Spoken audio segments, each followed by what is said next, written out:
Task 5 is called ties and continuity, and for this exercise we have one of our daisy models that's already been used for other purposes. It already has a 10 centimeter full thickness slit in the model itself. We're actually going to mount this with some ties to this knot tying board so that it's stable and oriented parallel to the edge of the bench. We have here some 12 French latex tubing, comes on a spool, and we will route this through the incision. So that the daisy model is stable, we've taken these knot tying ropes and tied it down to our suture board.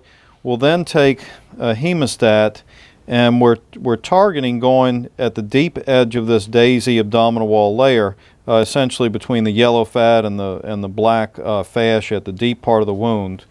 And then we will pass the latex tubing through that where it's exiting the daisy model 1 to 2 centimeters back from the edge. So the second half of pulling the model through is to retrieve the tubing across the other side of the daisy such that it can exit on this side. We'll then clamp this side of the tubing with a hemostat, pull out a little bit of excess, but make sure that there's still enough space in the model itself, and then we can clamp this side with a hemostat as well. What that essentially gives us is a piece of tubing in the middle of the daisy that we will ligate and divide. So now we have the daisy model set up, and this exercise essentially mimics tying a blood vessel as it comes through some tissue where there's not necessarily enough room to place clamps. So this exercise we will need an assistant to place a right angle clamp underneath that latex tubing as shown there. I will then pass a tie with a hemostat using a 4/0 silk tie across that tubing. The assistant will hold that tie out of the way on the near side of the bench. And then I'll pass a second strand of tubing. I will then tie this second strand of tubing using 3 square knots, alternating my hands. The assistant will then hold that one. I've got the second one. The assistant pulls gentle tension away from the area that I'm tying such that I have adequate exposure. And then I will cut the tubing in the middle of the 2 segments. I will then cut the suture strands, and the exercise is completed. So as you can see, we've got a tie on one piece of tubing on one side of the daisy model, and then a tie on the other side of the tubing on the other daisy model as shown here. Now we'll pull the tubing out of the daisy and we can score it. What we're looking for is there any knot insecurity error or any slippage in the knot, and then we also look at a cuff error, and this is scored per ligature. If there is less than a 2 millimeter cuff of tissue beyond the ligature, then that really poses a risk for this ligature popping off. And as you can see, this one is certainly secure in the area that it is lying in, and if we measure with the ruler, we've got about a 4 millimeter cuff of tissue beyond our ligature, which would be quite secure. We then can go to the other side of the model and pull the tubing out and score it again in a similar fashion. This tie is quite secure, and we've got a very generous cuff of at least 5 or 6 millimeters on this side.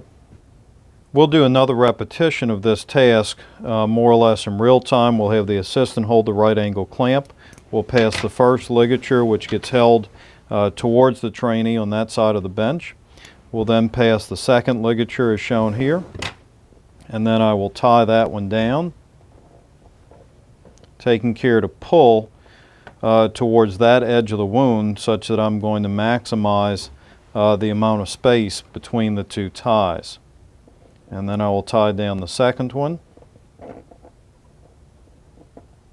and then I will use my scissors to first cut the tubing in about the middle of that segment, and then to cut both sides of the suture strands, and the drill is completed. Again, we can retrieve the tubing segments and inspect the length of cuff and to ensure that it is at least 2 millimeters. And we can retrieve the other segment of tubing and again inspect this for our performance score. We'll now discuss some pitfalls to avoid. I think one of the main pitfalls is going to be related to tying these ligatures tight.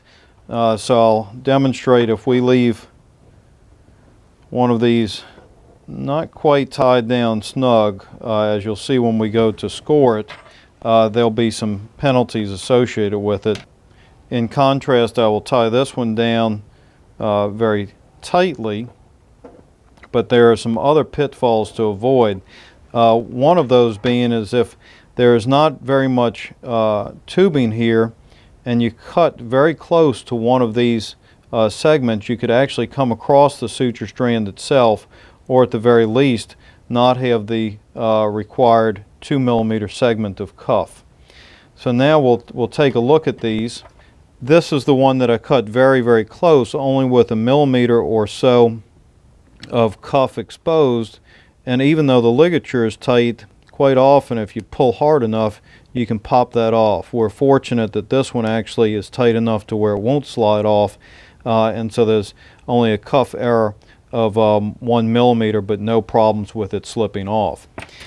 In contrast, we'll try to take a look at this side, and this is the knot that I tied relatively loose, and even though I've got a cuff that's adequate of about 3 or 4 millimeters to start with, usually if it's loose it will actually slide down the tubing a little bit when it is pulled, and you can see that I can actually work this one all the way off because that knot was loose.